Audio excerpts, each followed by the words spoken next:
Hello, toy fans and collectors everywhere. Welcome back. For today's episode, we're going to be reviewing some Marvel Legends action figures that have been added to the collection over the past couple months. So, without further ado, let's get into it. First up for review is Baron Zemo from the Marvel Legends Supervillains series back in 2021. Baron Zemo comes with a sword and two open hands. There is no symbol on the top of his box, and the coloring on this figure is just flawless and perfect. And for me, this is the quintessential version of Baron Zemo.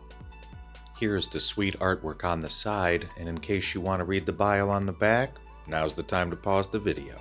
Second up for review, we have Sabretooth from the Marvel Legends X-Men series. Sabretooth comes with 3 Build-A-Figure parts for Bonebreaker, and this version of Sabretooth is the classic original version of Sabretooth. Here is that lovely artwork on the side of the box, and in case you want to read the bio, now would be the time to pause the video. Here's the rest of the figures in the assortment with that lovely classic X-Men symbol on top. Next up for review, we've got Kang the Conqueror from the Marvel Legends Marvel series. This original version of Kang came out in 2020, and he comes with 3 different types of hands, a large laser blaster rifle, and a Build-A-Figure piece for Joe Fixit. The Marvel symbol you see on the front is also printed on the top of the box. There's that lovely side box art, and in case you want to read the bio on the back, now's the time to pause the video. Here are the rest of the figures in the assortment. I have Jocasta, and the next figure up for our review is Thundra from the Marvel Legends Infinite series. Thundra came out way back in 2015, and she comes with a ball and chain and a Build-A-Figure piece for Hulkbuster Iron Man. There is no symbolism of any type portrayed on top of Thundra's box, and for most of these reviews, you can see that the Build-A-Figure pieces are usually missing. The reason for that is because I do not collect Build-A-Figure type of figures most of the time, and I choose to buy these without the piece in there. It's a little easier on the wallet. Here is the other side of the box art, and as we go on to the back, the rest of the figures in the assortment for this particular wave. Next up for review, we've got Angela from the Guardians of the Galaxy series. Angela came out way back in 2016, and she comes with a Build-A-Figure piece for Titus, 2 hand axes, and her traditional kick-ass sword.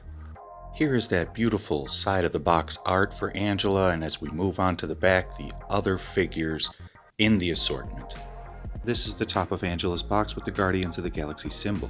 Our next figure for review is the Deluxe Groot from Guardians of the Galaxy Volume 3. This Deluxe Groot figure came out in 2022. Just wanted to give you a quick rundown of how the box looks. There's been a lot of reviews of this figure, so I'm not going to show you that, but I did want to show you the art and the cool symbol on the top. Our second to last figure for review is Clea from the Marvel Knights series. Clea just recently came out in late 2023, and she comes with a pair of fists and a pair of magical effects, as well as a Build-A-Figure piece for the Mindless One. Here is the box side art, and if you want to pause to read the bio, do that now. Going on to the back, here's the rest of the figures for that wave. As usual, here's the Doctor Strange symbol on the top of the box. Our last figure up for review is Power Man. Came out in 2023 as part of the Marvel Knights series. He comes with 2 hands and a Build-A-Figure piece for the Mindless One. Moving on to the back, if you want to pause the video to read the bio, please do so now. Here's the cool side of the box art, and then going on to the very top, awesome looking Luke Cage symbol. Now, let's open up this figure and check him out. This is gonna be fun. Here is Power Man out of the box. As a Marvel Legends figure, he's got your standard amount of articulation. I think it's almost about 30. He's got a little tilt at the waist there, as you can see, and of course you can move the head up and down and left and right on that dumbbell joint that's Underneath there, he's got a twist at the waist, a swivel. Again, at the arm, he's got a double elbow and a bicep cut. Moving on to the wrist area, he does have a little bit of movement, but that bracer gets in the way. So if you're going to move it, he's got a little bit of up and down movement, but not a lot of left and right. And then moving on to the torso, there's no ab cut or ab crunch, as you can see in there, but the waist does have a good amount of swivel, and I like that the mold is preserved there because it looks like a much cleaner type of action figure, and it also, really looks like Luke Cage that way, because that's the way he always looked, with that open shirt freestyle 70s look. I always thought that was very cool. Power Man has a ball joint in the hip that you can kick his leg up and out. He has a thigh cut, as you can see right there.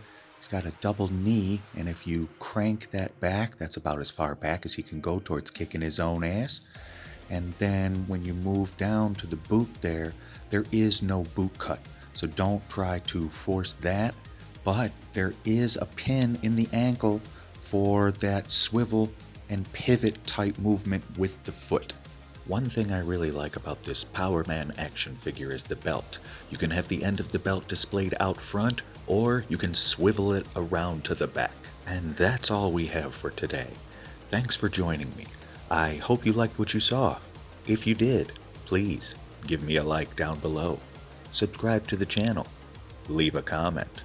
And until next time, happy toy hunting, good journey, and be well.